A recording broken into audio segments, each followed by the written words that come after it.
Welcome to Serve and Volley, the tennis podcast for people who like arguments. I'm Nick. I'm Pavel.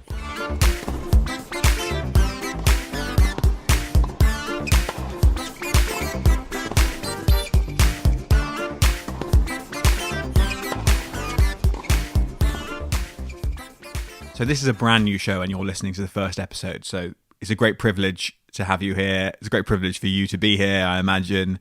The show is going to be divided into 3 sections each week. The first section, Baseline. The baseline. We will be talking about what's happened, what's been and gone. The second segment is called Backhanded Compliments. In this segment, we'll be discussing one of the players on the ATP or WTA tour. Hopefully, we'll find something to disagree about. Taking an in-depth look at a single player each week. And then the final section will be courting controversy. And that's where we'll be taking a controversial topic each week and seeing if we agree, seeing if we disagree, and kind of challenging the preconceptions of the tennis world about that topic. So, Pavel, shall we start with the baseline? Yes, well, the natural starting point is the Australian Open. Yeah, congratulations to Djokovic and Naomi Osaka. As well as Herbert Mahut, who have completed their career Grand Slam. Yes, I guess that maybe that should be bigger news. Well, the importance of doubles will be discussed another week. Yes, I guess, and also take into account the spat between Jamie Murray and Dan Evans. I don't know if you saw this. So you're not Pavel's not such a follower of British tennis arcana, but Dan Evans basically slagged off doubles and said all doubles players are just frustrated singles players, and Jamie Murray came and they had a back and forth about it. So we're maybe instinctively being Dan Evanses here by relegating Herbert Mahut behind Djokovic and Osaka. But anyway, so who won the women's doubles? Putting you on the spot. That's an excellent question. 2,000 years later. So the women's doubles champions were Sam Stosur and Zhang Shui. I'm sorry, I didn't... It's nice to see Sam Stosur winning a Grand Slam, albeit in the doubles. I'm surprised she's not retired yet. Yeah, but in doubles you've got quite the shelf life. And the mixed doubles, do you know who won this? This is good audio, this is. No, I'll give Man guesses. Barbara... I'm going to have to turn the brightness up on my phone. Stritsova? No. Krejcikova. That's the one I thought won the women's doubles, but clearly not. And Rajiv Ram. Oh, that's another good golden oldie there. In a way, I felt a little bit like... The big stories of the tournament were, I think the big story at the start was Andy Murray announcing that he would... Well, what was actually a very odd announcement, because it was that he would probably try and retire after Wimbledon. He didn't say, I might retire after the Australian Open, but a journalist asked, could this be your last match? And he said, yeah, it could be, which I guess is true of any player's match ever. And then there was a lot of sort of expressions of grief and mourning and, that sort of thing. And now he's sort of been like, well, I'm going to have this resurfacing operation. If I can come back, I will do. Nothing's written in stone. He's like, after his match against Batista Agut, he said... I'll try and be back here next year, after they've done all these montages of him like, oh, this is the great runner-up of Melbourne Park. So that kind of cast a shadow over the start of it, and I think probably that was the big story of the whole first week of the tennis. Well, what's quite interesting about the whole Australian Open on the men's side is that, like you said, it started with Murray announcing his semi-retirement, which then prompted all those kind of tennis fans to reflect on how the Big Four era might be finally ending, with one of them announcing retirement. But then you had Djokovic and Nadal final, which completely contradicts that narrative and actually says that the Big Four or Big Three in this case are going nowhere. Yeah, and you have to say that Djokovic and Nadal were really dominant throughout the tournament. Yeah, extremely so. I mean, Djokovic only dropped 2 sets in total. Nadal didn't drop a single set until the final. He dropped a set to Medvedev. And Shapovalov. Well, he dropped a set to 2 kind of up-and-coming guys, but neither of them actually really pushed him that far. I think the Medvedev game, there was a lot of discourse about it being a real tough match, but actually, I think it looked quite close until the 3rd set, and then at that point, Djokovic kind of pulled away. I think Medvedev had a couple of break points at the start of the 3rd. I might be misremembering, but if he had converted them, would be, right, yeah, it could be a completely different story. But he then didn't convert, got broken, and then lost in 4. And Nadal didn't drop a set en route to the final. Was only taken to a tiebreaker once by Thomas Berdych of all people. So yeah, they had a really easy tournament. I mean, I guess the point that fitted into that narrative was Tsitsipas beating, and we'll talk about him in more detail later, beating Federer. But you had Zverev kind of bottling it. We'll probably talk in future weeks about Zverev and his propensity for bottling and whether this is the year that he doesn't bottle. But who did he lose to again? Raonic, who had a very good tournament, to be fair to him. Yeah, I mean, Raonic is unencumbered with the sort of like up-and-comer generation tag now. Maybe now he's like, because how old is he, about 25? No, he's older than that. He's part of the lost gen. I think he's about 27, 28. Right, so he's maybe this could be the year that he's a Grand Slam finalist. He could, and I mean, if you've seen the success of players like Kevin Anderson and John Isner in recent years, and I would say Raonic is every bit as disgusting. I think he's a more talented player. I think he moves better than either of them, and he just seems like a very nice guy, unlike Isner, who's a horrible Fox News supporting twat. And what happened to Dominic Thiem again? Dominic Thiem seemed to be struggling with injury. He took a 2-sets-to-love lead against Benoit Paire, and then Paire staged like an almost amazing comeback where he won the next 2 sets and also was on the verge of breaking Thiem in the 5th. But then Paire, being Paire, kind of bottled it as well, and then Thiem did win and then retired in the next match against one of many young Australians who are breaking through at the moment, Popyrin, who then lost to Pouille. Right, and I guess Pouille is another part of this conversation on the men's side. Don't think there's much to say about him. I don't find him a particularly interesting player, but Maresmo coaching him to his first semi-final, he then just got absolutely dismantled by Djokovic. Again, it was 2 very lopsided semi-finals, which is sort of boring. I think the semi-finals should be the best matches really of a tournament because everyone gets a bit too nervous in finals. Finals are often a bit cagey. The women's final, a much more interesting that was a great battle. Prospect because you've got 2 narratives that everyone loves. The Osaka emergence. People seem to be very fond of I think Osaka's another player we'll discuss in coming weeks. Yeah. But yeah, she's clearly one of the most likable players on tour. She's funny. She's quite humble. There are a few people who the public wouldn't back Osaka against.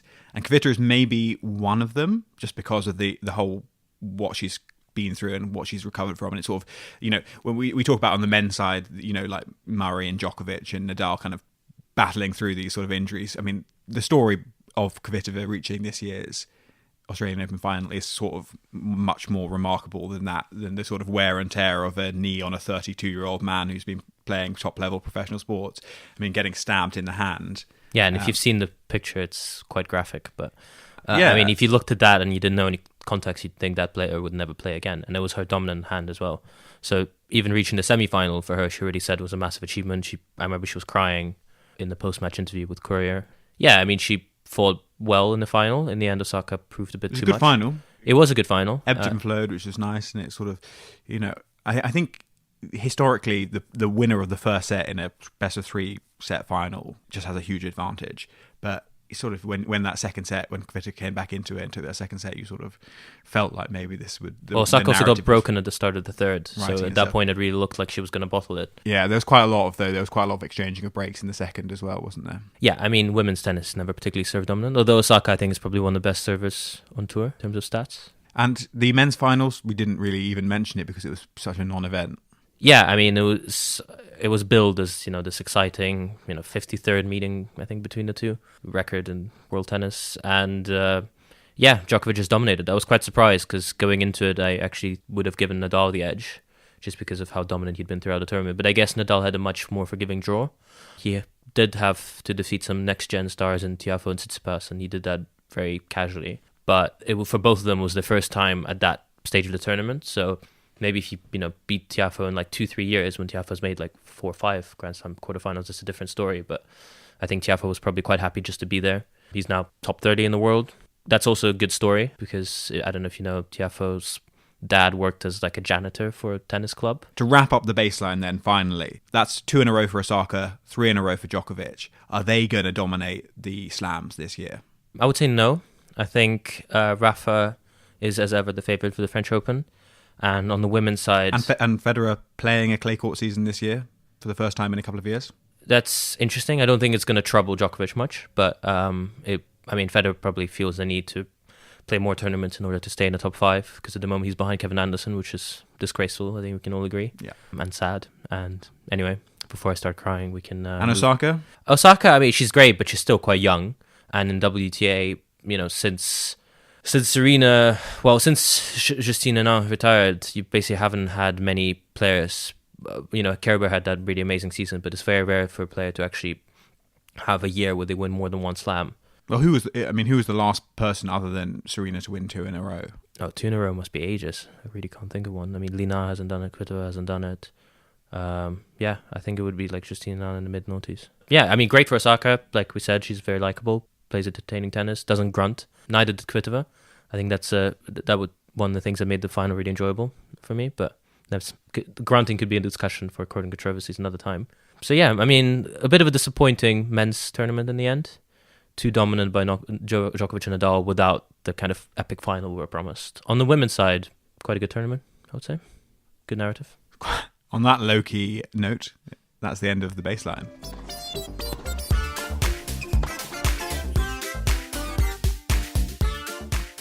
Welcome to the first edition of Backhanded Compliments, the second section of Serve and Volley, where we discuss a player each week from either the ATP or WTA Tour. This week we've chosen Stefanos Tsitsipas. Yeah. Would you like to say a few words about Stefanos? Yeah, well, he's been sort of on our radar for a while now, obviously, and you've been a bit of an evangelist for him. I'm an evangelist just because it sounds like a Greek name.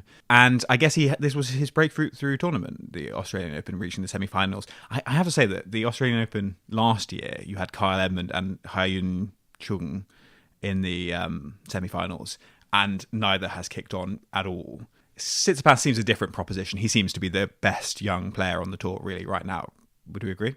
Yeah, I mean, he's still quite a bit behind Zverev in terms of points, and obviously Zverev has won 3 Masters tournaments and the Tour finals. But he already has a better Grand Slam record than Zverev. Yeah, but reaching one semi-final he's younger than Zverev. Yeah, by a year. Yeah, I mean, a year is 4 Grand Slams, and that's a significant, at that age group, is a significant time advantage in terms of what you were able to achieve. I mean, Tsitsipas's real breakthrough tournament was Toronto last year, where he also lost bloodlessly to Nadal, but he beat 4 top 10 players en route, including Djokovic and Zverev, and I think Thiem and Anderson were the other ones, I believe. So yeah, that's kind of when he really got on my radar. I was a bit aware of him before, but that was the tournament where, it was clear that this is going to be a star or had really good potential. Chung and Edmund have been, saddled with injuries, so it's quite hard to tell where their careers are going to go from here. But you personally do not rate certainly Edmund on the same, anywhere near the same level you rate Tsitsipas. Would you agree on that? Yeah, I mean, Edmund is just big serve, big forehand. We've seen dozens of these players kind of get it to the top 20 but not really achieve anything. Chung is a bit different. Chung, you saw him also, like Tsitsipas, he also won the inaugural NextGen tournament. There was a point where he looked like one of the most promising. So Tsitsipas won NextGen 2018. Yeah. Against who did he play in the final? Coric. No, Church is a year older, so he was aged out of it. He beat de Minaur. Of course, yeah. Yeah, I mean, I think Tsitsipas is a more exciting position than Chung. Chung doesn't have that many weaknesses apart from maybe, pretty average serve, but he doesn't have any huge weapons either. Well, Chung is like a poor man's Nishikori, and Nishikori is already a poor man's tennis player. Well, Chung is taller than Nishikori, so he shouldn't have the serve limitations that Nishikori has, but yeah, he just hasn't really convinced apart from those 2 tournaments, the Australian Open. Anyway, we're talking about Tsitsipas. Yeah, and, sorry. And you like Tsitsipas. So let me list the reasons why I like Tsitsipas. I like players that don't grunt. I like players with one-handed backhands. I like players who aren't afraid to come to the net. So in this sense, he's the trifecta. He also has he has a personality. Some players on tour don't. He has fucking terrible personality. Yeah, his personality is questionable, but at least, he gives you something to talk about. Whereas, I mean, what can you say about Kyle Edmund apart from the fact he's a cheater? He's a cheater. Do you not remember that Wimbledon point against Djokovic where he lost the point 4 times and pretended like he didn't? No, I don't remember. Well, this is a discussion for another day, okay. But it's really one of the most disgraceful umpiring decision I've ever seen, and I hate Djokovic, so I'm not biased. The grunting is, put that aside, I don't mind grunting. The one-handed backhand, which I think will probably be a conversation we'll have at some point, I think is the single most overrated stroke in the professional tennis game, and it's just for the cameras. It's like goalkeepers in football doing these spectacular saves to get things that they could just bat down. I find him, as I find many of these younger players, and I don't know what it is about coaching, or whether it's just like the preference towards taller athletes generally now means you're getting these very rangy string beans of kind of young men. I find him a little bit wild. I find his consistency on his ground strokes not great. I tend to be it would be nice to see the young players coming through and playing quite defensive tennis. And I feel like all the ones who are breaking through play quite aggressive tennis. You're looking at me absolutely quizzically. Well, I mean, Zverev clearly has better defense than offense. And I think and I do think Zverev have slightly been won over by Zverev. I know I've been skeptical about his mental strength in the past, but We went to the World Tour Finals back in November together. The semi-finals when he beat Federer. Him beat Federer pretty comfortably. And yeah, I actually thought he would kick on at the Australian Open. I thought that would give him a lot of confidence and he would be a transformed man. I think Zverev is the best of this group of players, but people like Shapovalov and Medvedev, they and Tsitsipas, they all share this sort of like very aggressive, very languid style that I don't find very either appealing aesthetically, and I also don't think it's very good, and I can't really see how you beat people like Djokovic and Federer and Nadal, who are sort of tacticians in terms of how they use aggression, controlled aggression. Why are these young people not being taught controlled aggression? Why are they just being taught aggression? Well, I think Medvedev it's a bit unfair. I would say Rublev is definitely someone who just has, his plan B is just to hit harder than he did with plan A, which is why he's, plummeted down the rankings. I think Medvedev is a bit of a smarter player. I think he has quite unorthodox technique, which some people find really ugly, especially on his forehand side. He has this like weird I find motion. the same with Shapovalov a bit. The technique is just ugly. Well, Shapovalov just has a really long backswing, which again, when he just hits really aggressively, and then if you have a really long backswing, if the ball just doesn't kick up as well as you'd like it to, you're liable to miss, which is what happens with Shapovalov. I mean, he beat Nadal in that really memorable match in Montreal about 18 months ago, and I don't think he's ever shown that level since, which is sad. With Tsitsipas, yeah, I mean, he has a very, very good forehand. Actually, I think his backhand is, it's aesthetically pleasing because I just prefer one-handed backhands, but yeah, it's not going to be troubling any rankings of best backhands anytime soon. His forehand has a lot of variety. He can find really good angles. He hits it really deep. He can hit it flat. He can hit it with topspin. And yeah, he knows when to come to the net, which I think a lot of the current generation is very allergic to the net. Zverev being one of them. I mean, he says, I just come to the net to shake hands. And that's fine. I mean, there is definitely, a time and a place for net game. But what's interesting about Tsitsipas is that he said in interviews, I don't come to the net because I believe in like the aesthetics of the volleying style. I just actually believe that it helps me win points. And it seems to be working, the strategy. Yeah. So. Look, we're obviously very pro coming to the net here at Serve and Volley, but it's probably symptomatic of him being an aggressive player. So I appreciate him coming to the net because it is exciting and it does look good. And we do think, aesthetics do matter, and it is a shame that the Serve and Volley has sort of been all but eradicated from the game, because that is a great move. It's great to watch these points, which is a Serve and Volley. I want to read a quote from Tsitsipas to you. Please do. I like me better naked. I don't mean that in a vain way. When you put clothes on, you immediately put a character on. Clothes are adjectives. They are indicators. When you don't have any clothes on, it's just you, raw, and you can't hide. This is from an Instagram post from a couple of days ago where he's looking very, very sultry and topless. Yeah. I mean... How does one respond to that? Well... Are clothes adjectives? They're clearly not. I mean, I get what he's trying to say. He's... Pavel is actually naked now. I'm naked underneath all these adjectives. No, I mean, he does have, this kind of presence of this kind of, teenager who thinks he's very deep, but in reality isn't. But like I said, it's better than not having a personality at all. Because, I mean, I don't expect athletes to be particularly smart. It's funny, though, because, we've had a generation of players who are really, singularly good ambassadors for the game as well. I think, all the top players over the last, some would call the big four, what I would call the big three generation, are actually really good articulate ambassadors for the game, especially when you compare it to a sport like football or rugby, given that the Six Nations is on now. And I'm not sure that this sort of SOAS undergraduate or Goldsmiths that we've got is actually going to be that helpful. I think you would never see Novak or Roger posting something like that. Oh, I disagree with you there. Novak has this amazing Instagram post which you should also look up, to do with lightning. When he was going through his Pepe Imaz stage. He's a little bit like Holland and Barrett, sort of vitamin supplement sort of guy, holistic healing. But I don't know. I find him annoying in interviews. But there's a profile of the summer of him, Stefanos and Novak, Tsitsipas, which I was just thought, this is so annoying. I feel like I'm back at university being confronted by the absolute worst, the absolute sort of gackiest losers.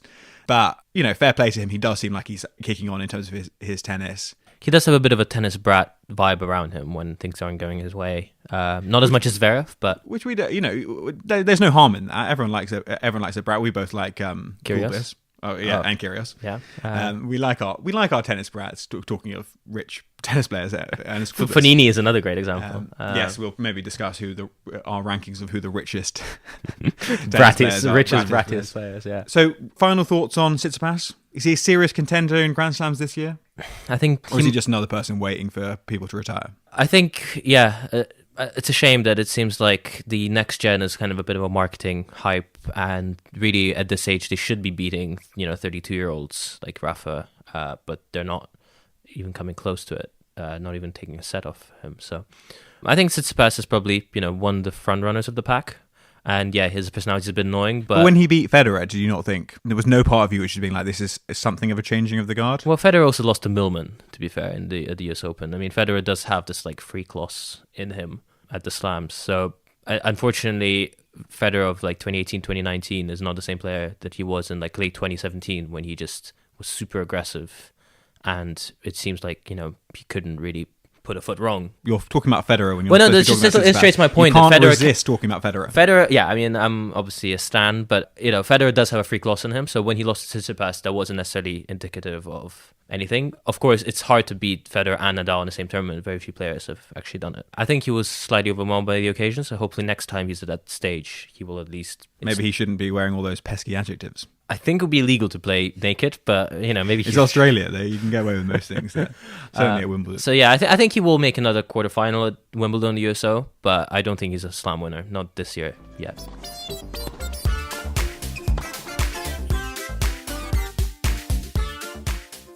Our final section is called Courting Controversies. Yeah, where we will court controversies. Yeah, it's a great pun if you don't get it. Or if you do get it, it's also a great pun. It's better if you get it, I would say. I would say that's the case with most puns. This week, we're talking about final set tiebreakers.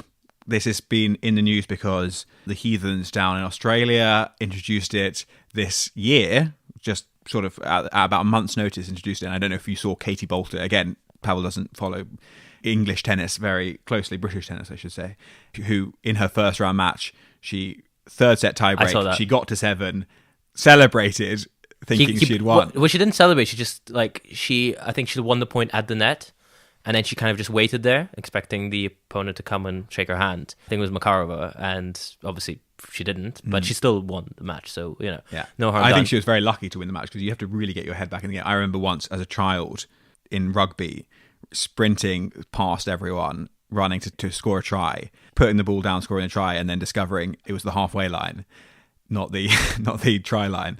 And I wasn't really a presence in the game. I just couldn't get my head back. But then again, I'm not a professional competitive athlete.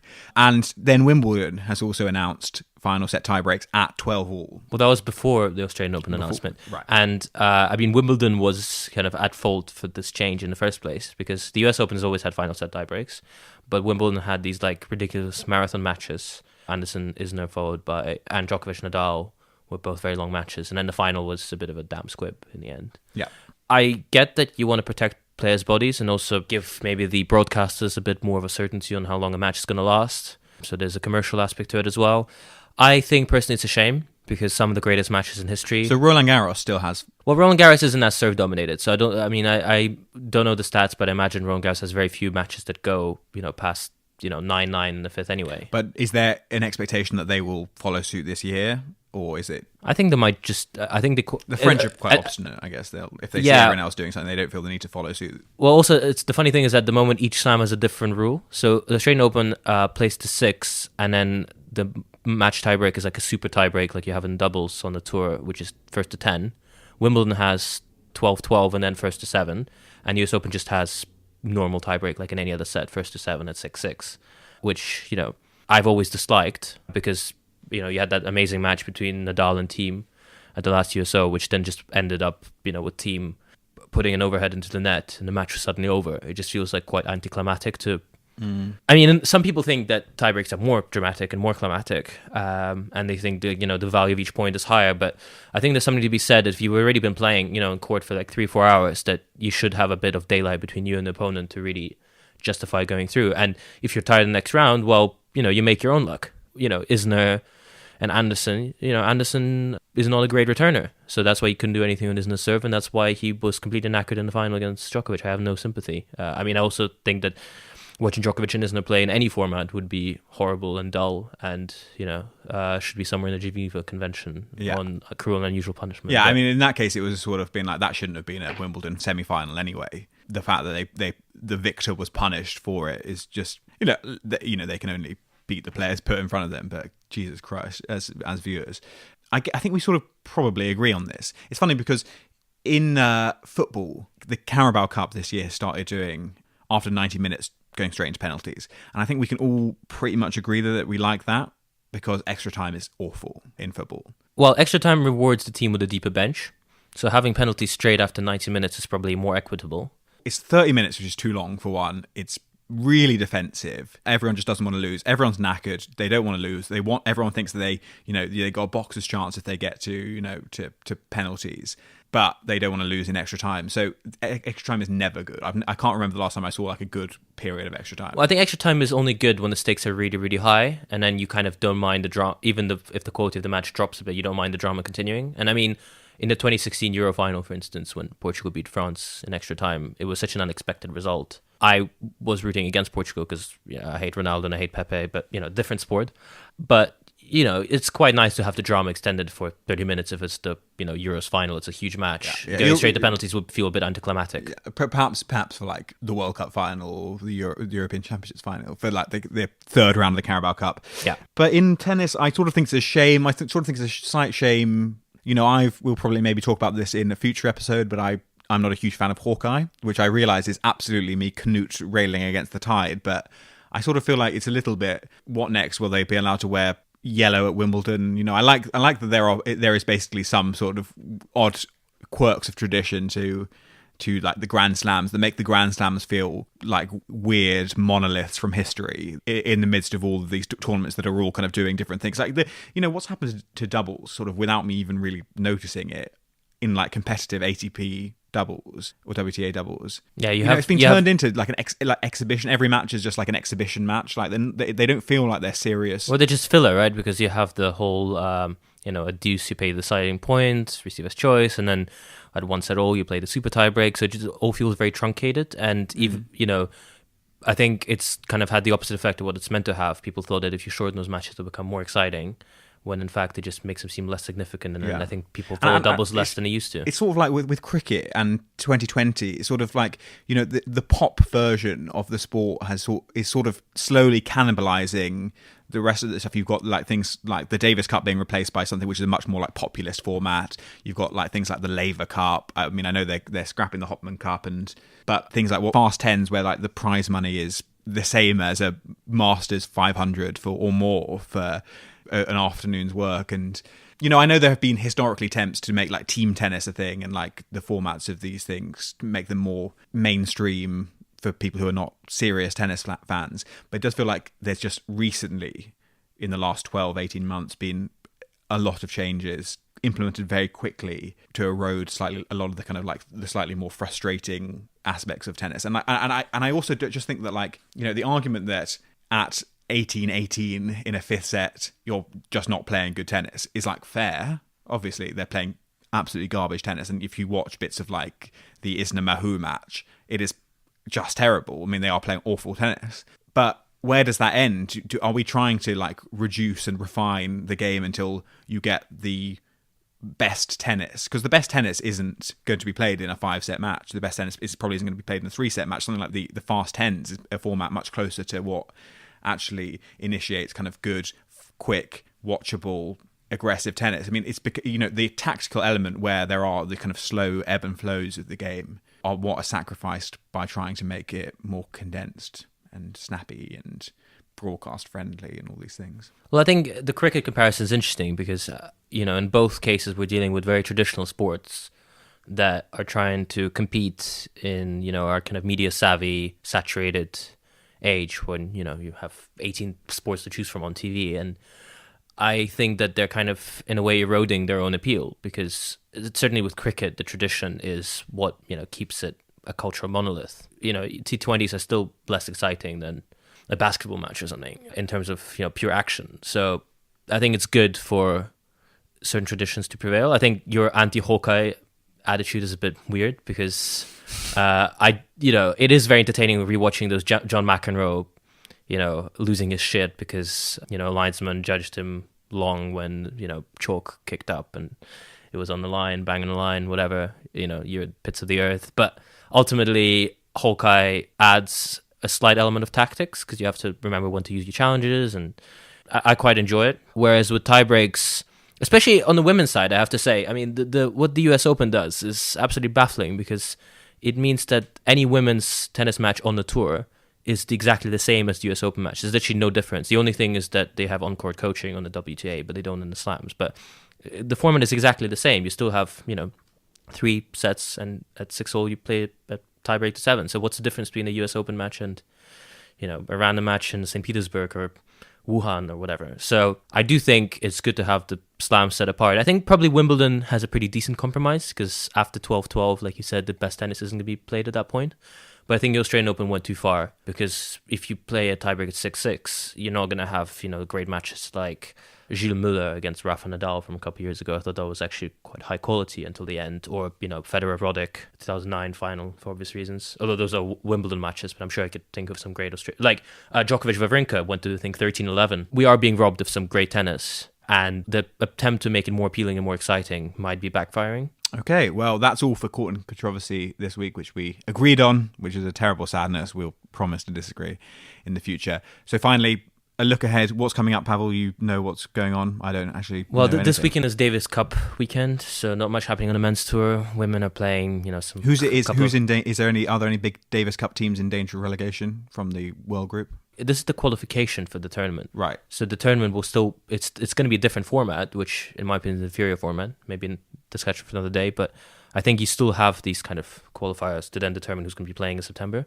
But yeah, at the moment, it's a bit of a lull. The South American clay court season is starting. Ooh. There's some match in Cordoba, which I think is a suburb of Buenos Aires, or maybe another city. I should probably double check that. I saw a nice Instagram of Juan Martín del Potro running, doing jogging the other day, which is good. That hopefully he's back soon. Right. Yeah, I think we can both agree he's a great player. To lose Murray and del Potro in the same year would look like carelessness on the part of tennis as a community. It would be sad because they're two of my favourite. The tennis gods should be fired for that. So yeah, if you're Dominic Thiem, you're probably going to be playing 18 clay tournaments in 3 weeks somehow. Yeah, and then you're sorted for the rest of the year and you can play your absolute garbage tennis.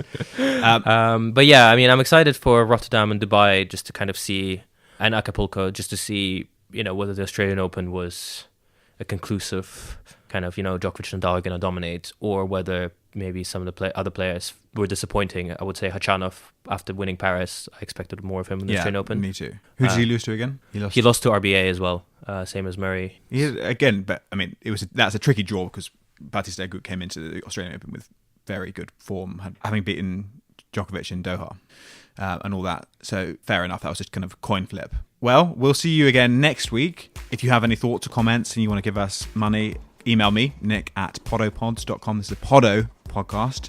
You can also follow us on Twitter @andvolley. Ignore the serve part of that. Serve and Volley was taken, apparently. And we're also on Facebook. Just search for Serve and Volley. Join the conversation. If you've got any ideas for courting controversy sections that you want to hear about. Or any players you'd like to discuss for backhanded compliments. Exactly. Get your submissions in now because we have quite a lot of correspondence to get through. Anyway, we'll see you again next week. It's been a pleasure.